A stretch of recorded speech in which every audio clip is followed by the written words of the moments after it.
produce, protein, things that are donated to us in that fashion. Right behind it is a USDA food channel, the aforementioned Emergency Food Assistance Program. That's about 23%, so roughly a quarter of our total inventory. And then the remaining 6 to 7% is when we purchase food.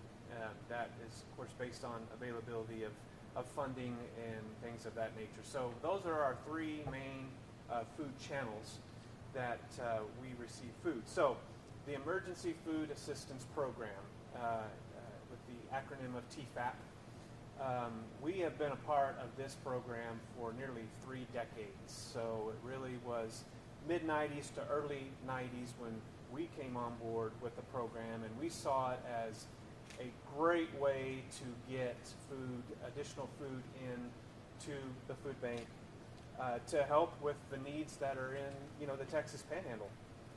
And it has been that exactly for us, over these 30 plus years.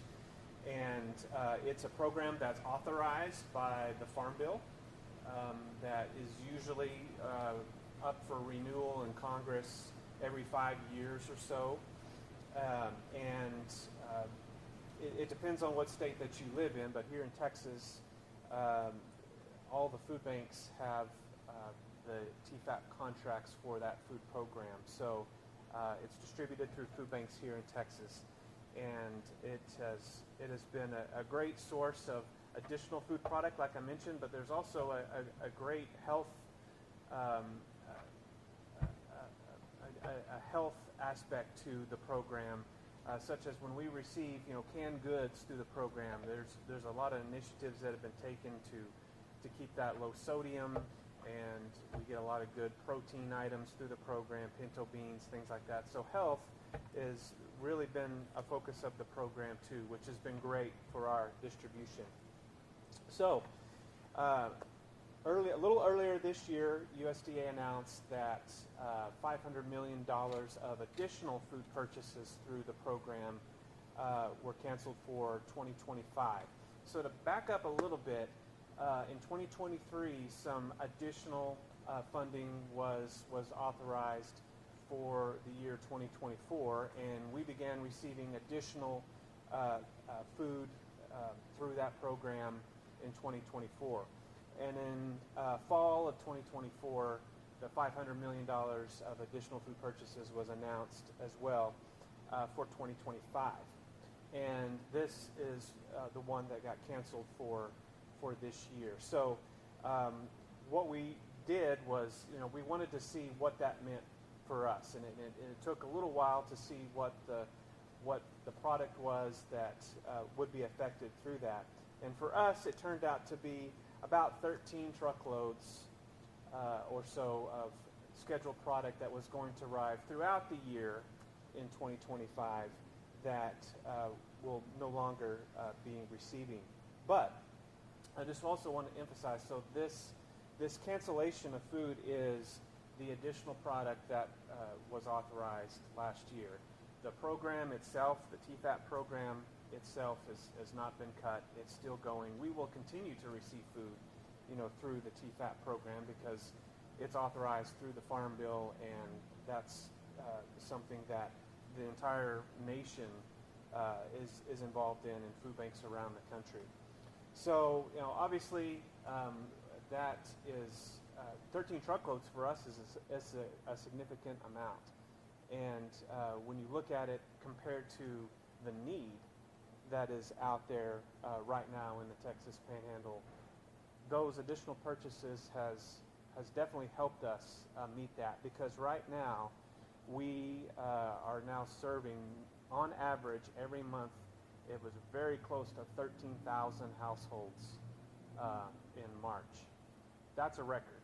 That beats the 07 to 09 Great Recession. That beats COVID in 2020. It has been the highest in our 43-year history that we're seeing right now.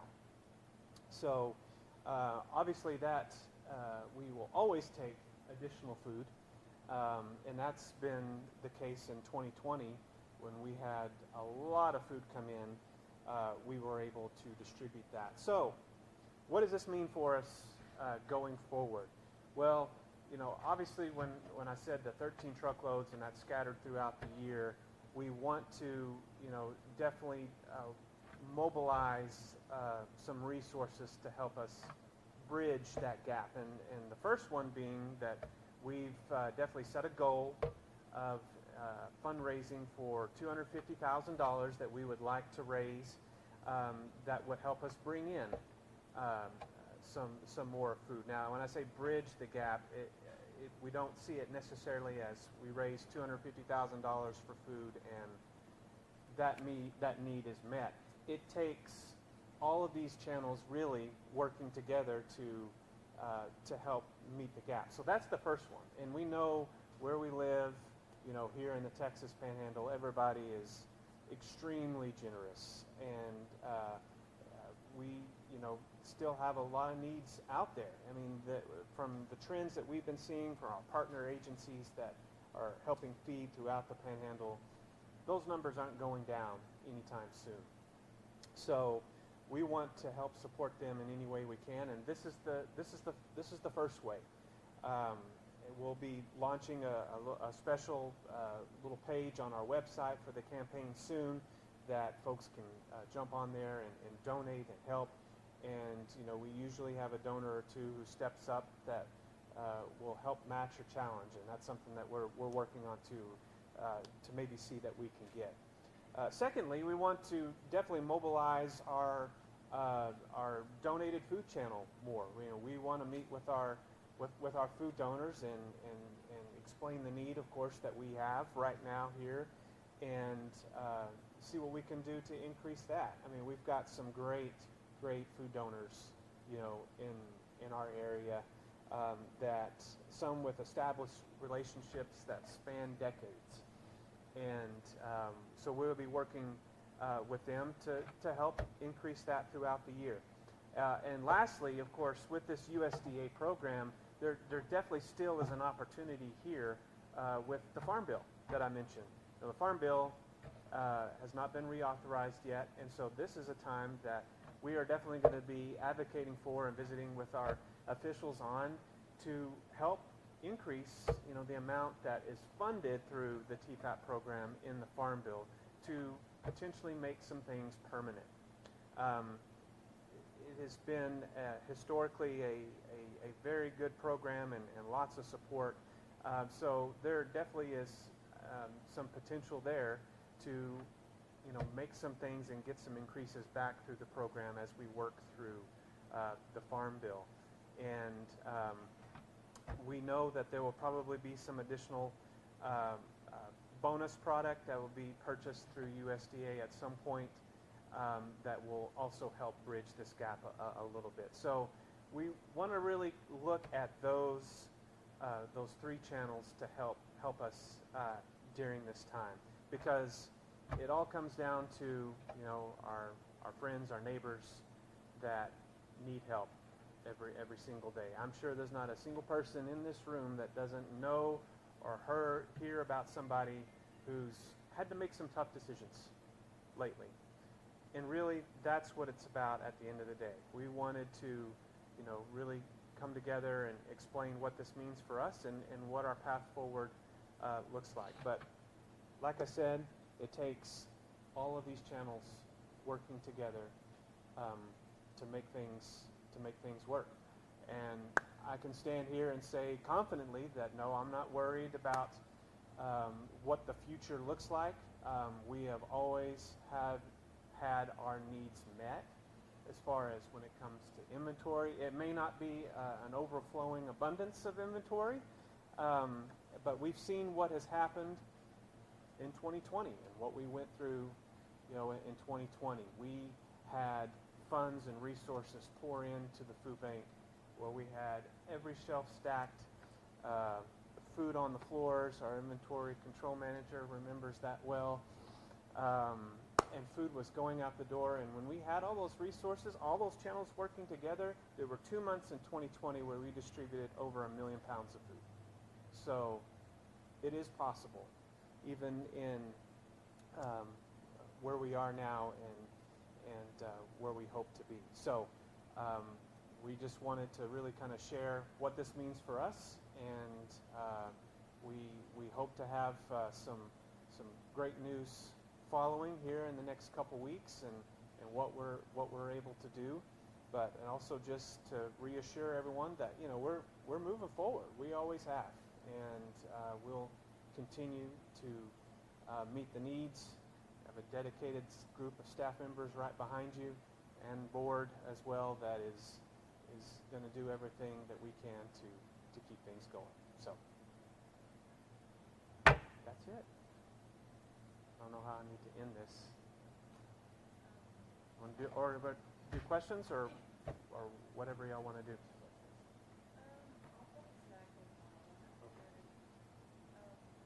These 13 truckloads, are they over the span of this whole year, Yes. or is this just one? Yeah, usually our USDA deliveries, and correct me if I'll have someone who correct me if I'm wrong, but when we order through the program, usually it's spread out. It may not be evenly spread out, but it's spread out throughout the year, and it usually works 8 to 10 months in advance when we place an order and when we receive it. So, like I said though before, we'll still continue to receive food through the TFAP program, just not in the additional amounts that were authorized last year. So yeah, and so that's why this can be incremental. This can be an incremental.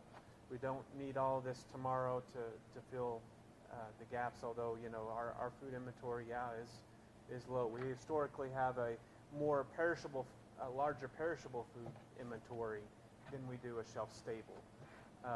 But yeah, the needs are there, and like I said, those 13 truckloads, yeah, they are significant. So we hope to make up the gap though. And without those 13 truckloads, are you still able to meet your month-to-month basis? Yeah, like I said, sometimes it comes in just in time. Sometimes we receive more than we expected. But the advantage, I guess, if you can say, of knowing that when they're going to arrive or not arrive will help planning better and help communicate to our food donors and the public to help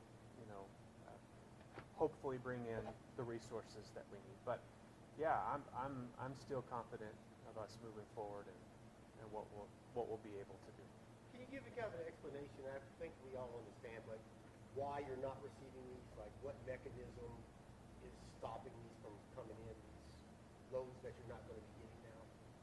Well, I mean, it was just additional food orders, 500 million for the entire nation, which translated to us about those 13 truckloads that have been canceled. So I mean, I don't know specifically where those are, where they were already scheduled to be on the road or not, but they have been canceled, and we actually received confirmation of which loads won't be there anymore. So it's just an additional infusion of buying power through USDA that was done. So now we go back to what Farm Bill level of the program that has already been authorized by Congress. And one good thing too about the Farm Bill and the last Farm Bill that is continuing to move forward through a continuing resolution is that it's indexed to inflation, which has gone up quite a bit, obviously, over the past several years.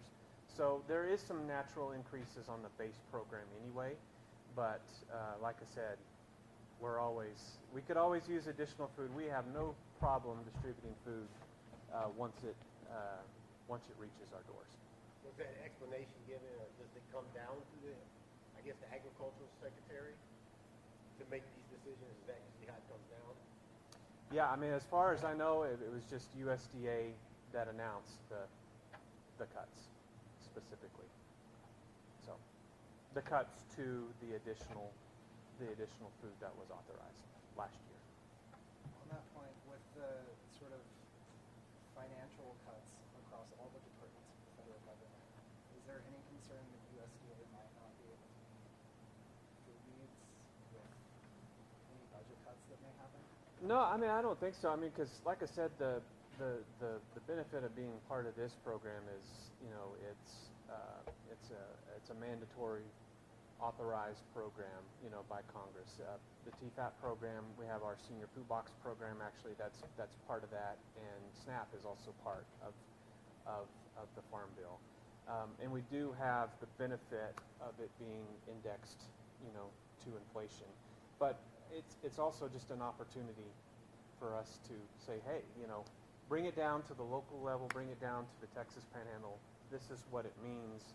And not only the cuts from the additional purchases, but this is what the TFAP program means to us in general. I mean, because we've heard from a lot of our agencies, partners who we distribute food to throughout the Panhandle, saying, hey, it's been great to see, you know, some, you know, canned goods coming through that program, and that's decreased a lot through our donated channel. I mean, to the point where, you know, we're making assorted inventory boxes where back just 15 years ago we were making, okay, we could have a box of canned corn, a box of canned green beans, and now it's, you know, more of an assorted variety. But this is an example of actually of some of our USDA product here right next to me, you know, and canned goods at the bottom, the canned protein. So, you know, I think that, you know, we as a food bank network are very good about, you know, just explaining the needs that we're all seeing and the benefits of what the program is. So, you know, I'm confident moving forward that we definitely have a path with advocating for, you know, a strong farm bill on the side of this program. And then, do you know why needs have increased so much compared to 2020 and the Great Recession? Yeah, you know, just looking at it and of course talking to our neighbors who come in. I mean, we hear so many stories of that, but the underlying factor is, you know, costs. Can't keep up with costs. Food obviously is top on the list, but you know, there's definitely other costs out there. In fact, one example that was shared with us was a gentleman who said, hey, you know, it's true, wages overall have gone up, and mine have gone up 10%, but then I got my health insurance renewal and that went up 25% and erased what gains have been made. So, you know, there are definitely a lot of factors out there, but food costs is definitely one of them, along with, you know, all the factors that we see, you know, here in the Texas Panhandle, access to food in general. I mean, always been an issue here in the Panhandle, especially on where you live. So, yeah, food costs have definitely been the driving factor in that, I think. How long have you been receiving this other product that you're not going to be receiving? Well, the additional food product began receiving it in probably end of 2023, all of 2024, and then was going to be 2025. So it was just an additional infusion. So it takes some time when it's announced to when it actually gets here, as I previously stated. So almost 2 years. So I'm pretty confident that you've been able to make great use of that. So I know you have these plans. How confident are you that it'll have minimal impact on your organization and your ability to feed people in need? Well, you know, it depends on the response, you know, that we get. Like I said, the benefit of having those loads spread out throughout the year helps. You know, if we had them all come in at one time, we couldn't handle that anyway. But you know, we have just and found the ability just to, sometimes it is, you know, just on time delivery. We've always had, you know, success in making things work. And but it's just important to communicate that, yeah, our needs are still there, and you know, we need everyone's help to make up those truckloads eventually. And on the Farm Bill, they've been talking for a while, and it went past, you know, when they said it would go. Have you got any feedback from any representatives or anybody, what's been the holdup and when might we see a new farm bill possibly signed? Have you had any feedback at all? On the timing of it, I don't know. That's a good question. On the feedback of the farm bill, overwhelmingly it's been positive to it. It always has. When we visit with our elected officials about the farm bill and explain the programs that are in there, and it's a win-win, for everybody, farmers, growers, because that's an important part, right? We wouldn't have this, without them, and so that's why it's all together in one bill. But yeah, just the importance of it, especially now, is the feedback has definitely been overwhelmingly positive on how it helps and its effectiveness.